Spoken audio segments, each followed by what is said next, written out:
Demokrasi terpimpin adalah demokrasi yang terjadi pada tanggal 1959 sampai 1966.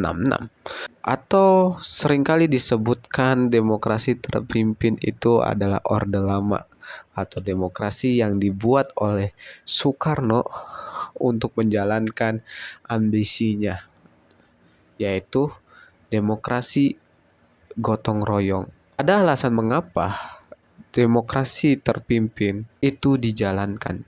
Yang pertama adalah ketidakstabilan politik di demokrasi liberal.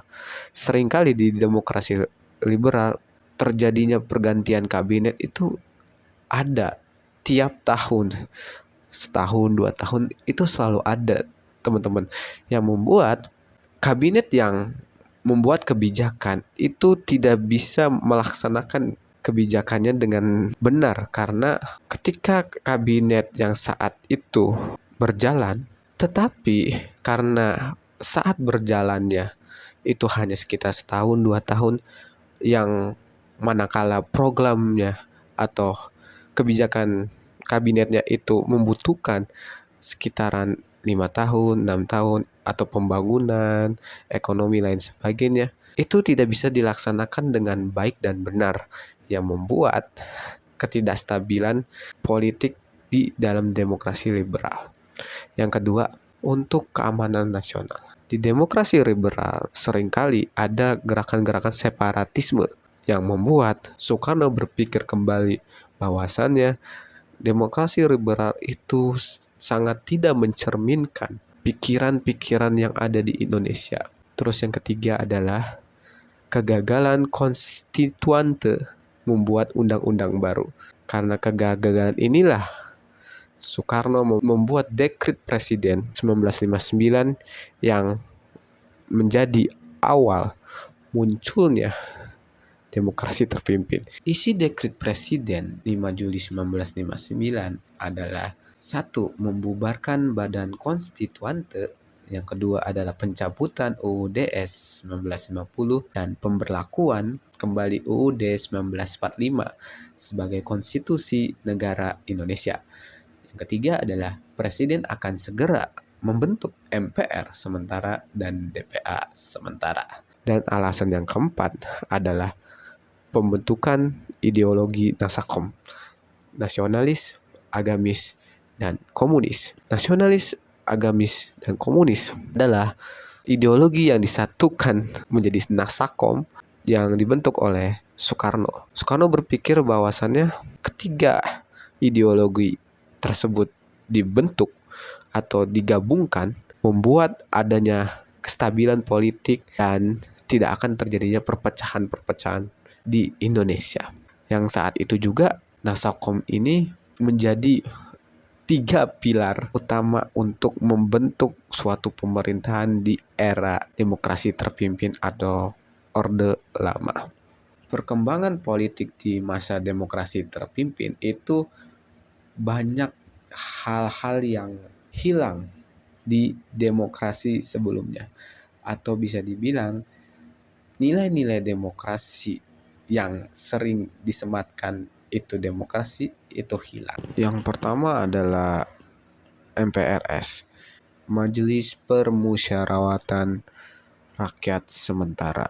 MPRS dibentuk sebagai alasan karena ketidakstabilan politik di era demokrasi liberal dan kegagalan konstituante membentuk undang-undang baru. MPRS berfungsi sebagai lembaga legislatif sementara untuk di era demokrasi terpimpin. Dan disinilah MPRS seringkali membuat tap-tap MPRS yang kontroversial di demokrasi terpimpin. Salah satunya adalah pengangkatan Soekarno sebagai presiden seumur hidup. Yang kedua adalah DPR-GR atau Dewan Perwakilan Rakyat Gotong Royong. Dewan Perwakilan Rakyat Gotong Royong terbentuk dikarenakan saat itu DPR, Dewan Perwakilan Rakyat, itu menolak RAPBN yang dibuat oleh Soekarno. Karena ditolak, membuat Soekarno marah, akhirnya dia membentuk suatu Dewan Perwakilan Rakyat yang baru, yaitu DPR GR. Yang ketiga adalah Dewan Pertimbangan Agung Sementara. Dewan Pertimbangan Agung Sementara atau DIPAS adalah lembaga yang dibuat oleh Soekarno di dalam pemerintahannya. Lembaga ini bertujuan untuk membuat atau mendukung cita-cita revolusi Indonesia, yaitu Manipol dan Trisakti. Selain itu juga DIPAS, Dewan Pertimbangan Agung Sementara, juga sebagai tempat konsultif atau bisa dibilang adalah sebagai dewan penasehat di era Soekarno atau di era demokrasi terpimpin. Nah, lembaga ini sering dikritik dikarenakan tidak mempunyai kewenangan untuk membuat suatu kebijakan, dikarenakan hanya sebagai dewan yang konsultif atau cuma memberi nasihat kepada Soekarno saat itu. Yang keempat adalah pembentukan kabinet kerja. Pembentukan kabinet kerja ini dibentuk setelah adanya dekret presiden tahun 1959, yang dimana Soekarno sebagai Perdana Menteri dan Menteri pertamanya adalah Juanda. Dan kabinet kerja mempunyai program, yaitu Triprogram, yaitu perbaikan sandang pangan, keamanan dalam negeri, dan pembebasan Irian Barat. Yang kelima, Front Nasional adalah lembaga yang dibentuk oleh Soekarno untuk menyatukan segala bentuk nasional menjadi satu kekuatan untuk menyukseskan pembangunan nasional.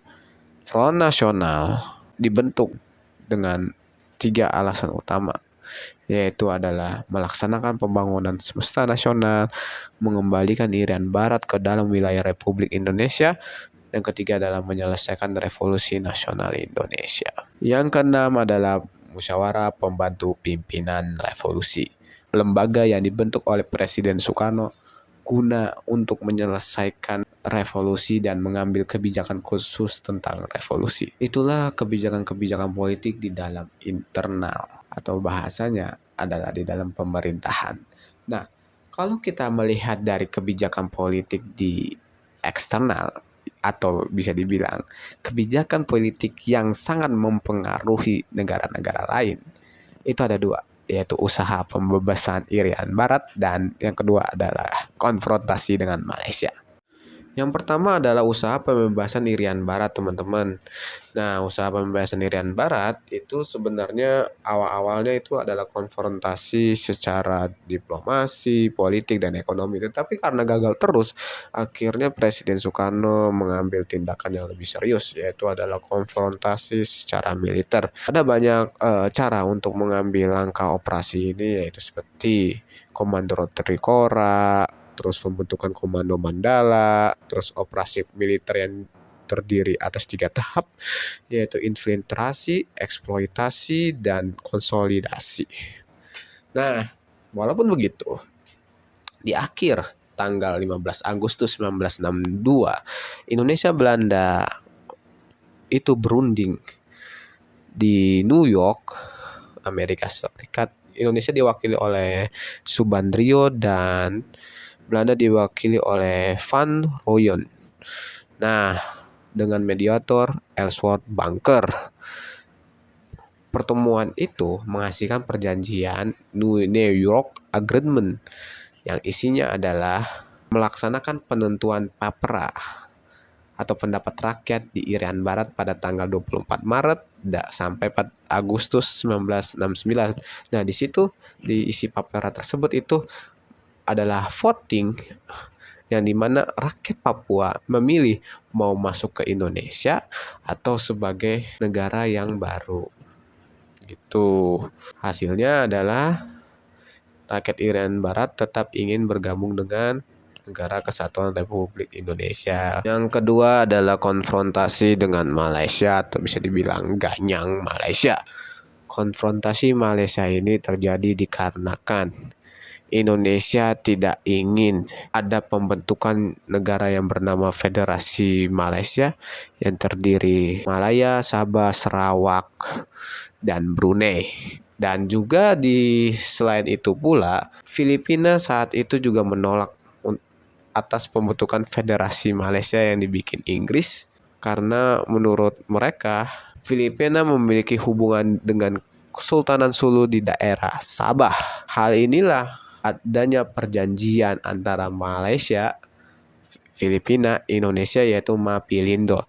Tetapi tiba-tiba Malaysia melanggar perjanjian Mapilindo dan memproklamasikan kemerdekaannya tiba-tiba, yang membuat Presiden Soekarno marah besar.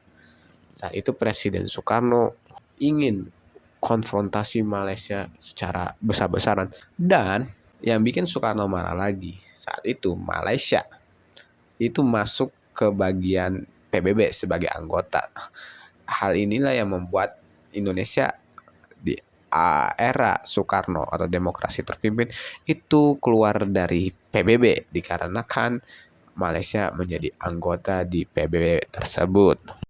Nah, karena Indonesia mengambil kebijakan yang bernama konfrontasi Malaysia, itu dilandasi atas 3 alasan, yaitu Dwi Kora atau Dwi Komando Rakyat yang berisi perhebat revolusi Indonesia, bantu perjuangan revolusioner rakyat Malaya, Singapura, Sabah, Sarawak, dan Brunei untuk membubarkan negara boneka Malaysia. Dan Indonesia tidak memenangkan konfrontasi terhadap Malaysia.